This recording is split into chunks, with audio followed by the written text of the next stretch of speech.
Mari Carmen, zure txanda da, animo.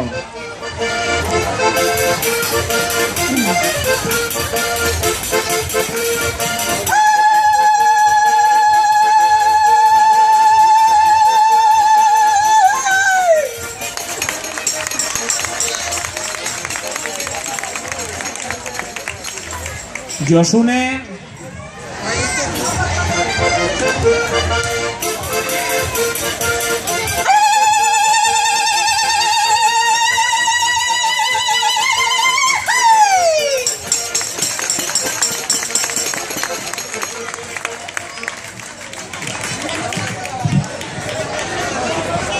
eta azkenengo parte hartzailea, oraingoz behintzat, Guruzne.